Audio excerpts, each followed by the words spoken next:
निफाड शहरात रस्त्याने घेतला मोकळा श्वास. सार्वजनिक बांधकाम विभागातर्फे अतिक्रमण विरोधी मोहीम.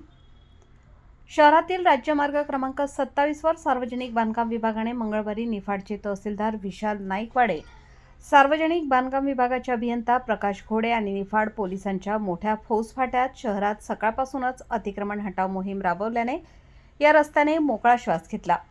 सुरत, वघई, वणी, निफाड, सिन्नर या राज्य मार्गावर निफाड शहरातील शांतीनगर चौफुली ते पंचायत समिती कार्यालयापर्यंत रस्त्याच्या दुतर्फा व्यावसायिकांनी अतिक्रमण केल्याने वाहतुकीची कोंडी ही नित्याची बाब ठरली होती. 2 वर्षांपूर्वी निफाड नगरपंचायतीने अतिक्रमणे काढली होती, मात्र दुसऱ्याच दिवशी पुन्हा जैसे ते स्थिती झाल्याने नगरपंचायतीने या अतिक्रमणाचा चेंडू सार्वजनिक बांधकाम विभागाकडे ढकलून हात झटकण्याचा प्रयत्न केला. आता राबवण्यात येणाऱ्या अतिक्रमणाविरोधी मोहिमेमुळे नागरिकांमध्ये समाधानाचे वातावरण दिसून आले. अतिक्रमण काढताना अतिक्रमणधारक आणि प्रशासन यांच्यात शाब्दिक चकमकी देखील झडल्या.